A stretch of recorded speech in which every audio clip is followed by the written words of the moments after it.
इथे आपण करतोय उपवासाचा बटाटा वडा।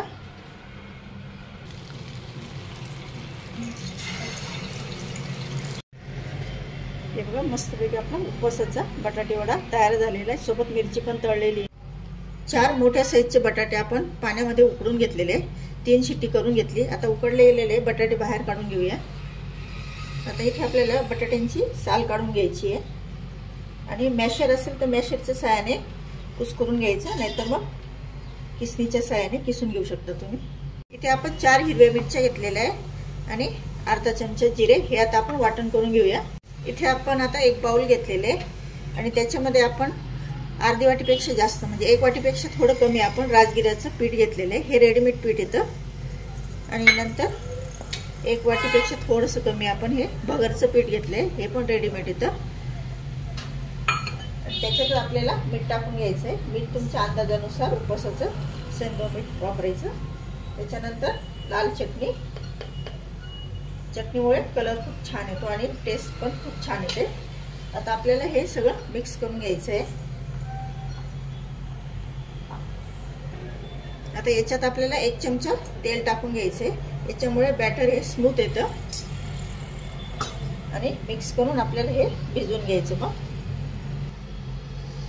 पाणी एकदमच टाकू नका, कारण पिठात गुठळी होऊ शकते। हळूहळू पाणी टाकून चमच्याच्या सहाय्याने किंवा हाताने तुम्ही मिक्स करू शकता।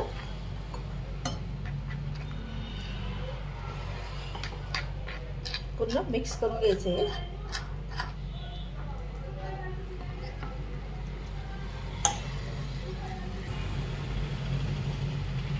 अजून पाणी टाकूया, कारण ते घट्ट आहे अजून। जास्त पातळ नाही आणि घट्ट नाही असं बॅटर करायचं आपल्याला।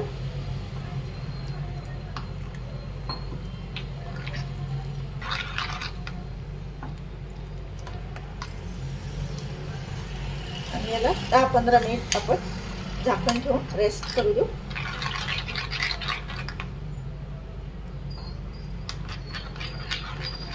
जवळजवळ 1 ग्लासपेक्षा कमी आपल्याला पाणी लागलेलं आहे याला,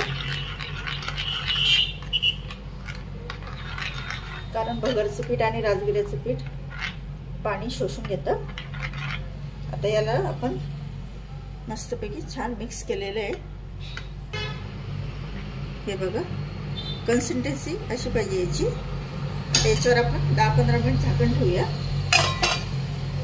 आता साल काढून झालेली आहे आपली। आता मॅश करून घेऊया आपण बटाटे।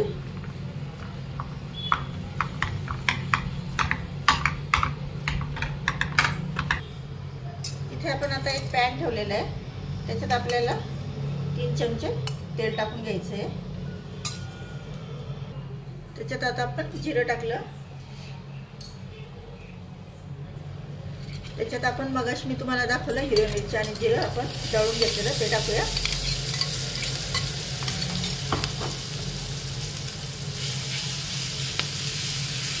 छान परतून घ्यायचं। आता हे मॅश केलेले बटाटे टाकून घेऊया।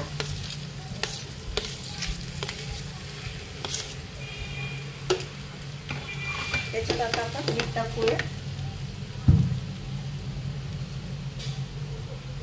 मीठ तुमच्या टेस्टनुसार टाका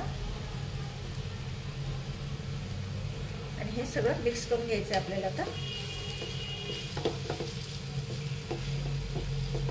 छान हे एकजीव करून घ्यायचं आहे।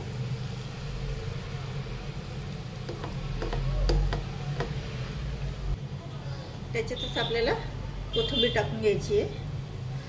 जर तुम्हाला उपवासाला जिरं आणि कोथिंबीर चालत नसेल तर ते स्किप करा, ते नका टाकू, म्हणजे वापरू नका। आता याचं आपण पुन्हा एकदा मिक्स करून घेऊया। गॅस बंद करूया आणि याचा आता आपण गोल गोल बटाटा वडा तयार करून घेऊ। भाजी आपली आता गार झालेली आहे। आता गोल गोल आपण वडे बनवून घेऊया।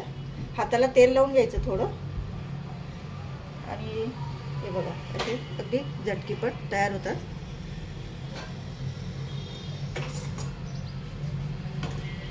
छोटे मोठे जेवढी साईज हवी तुम्हाला त्याप्रमाणे गोल गोल करून घ्या।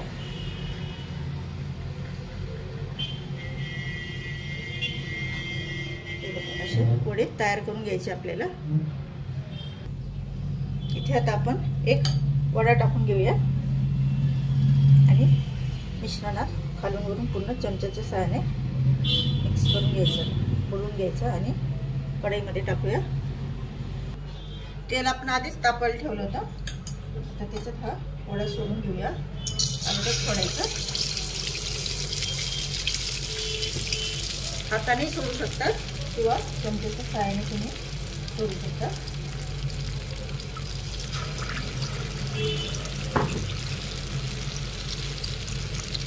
गॅस कमी करून द्यायचा टाकायच्या वेळेस, आधी तेल तापून घ्यायचं आणि नंतर गॅस कमी करून घ्यायचा।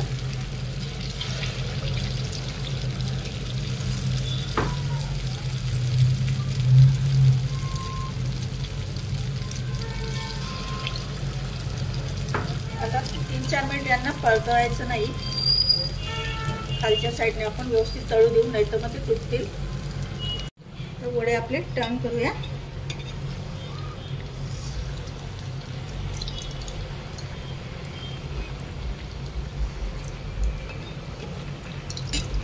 हळूच टर्न करायचे ते।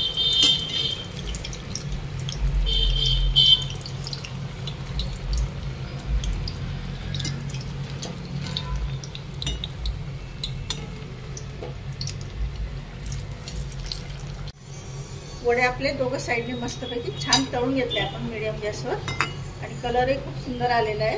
आता आपण काढून घेऊया, तेल निथळून घ्यायचं, त्याच्यातच आपण मिरच्या तळून घेऊया। वडा म्हटलं की मिरची पाहिजे तळलेली।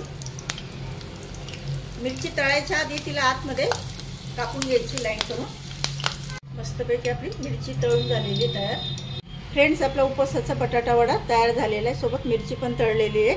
तुम्हाला रेसिपी आवडली असेल नक्की लाईक करा, शेअर करा जास्तीत जास्त मित्रमैत्रिणींना, नातेवाईकांना आणि कमेंट करून सांगा रेसिपी कशी वाटली ते। मस्तपैकी आपण उपवासाचा वडा तयार केलेला आहे, अगदी चटपटीत, खायलाही आपल्याला छान वाटणार। तुम्ही बघू शकता कलर किती सुंदर आलेला आहे। तुम्हाला आतमधलं दाखवते मी, आतमध्ये एकदम सॉफ्ट आणि बाहेरून अगदी कुरकुरीत असतो हा वडा। तर नक्की तुम्ही ही रेसिपी ट्राय करून बघा आणि आवडल्यास जास्तीत जास्त शेअर करा आणि भेटू आपण अशाच नवीन रेसिपीमध्ये। धन्यवाद।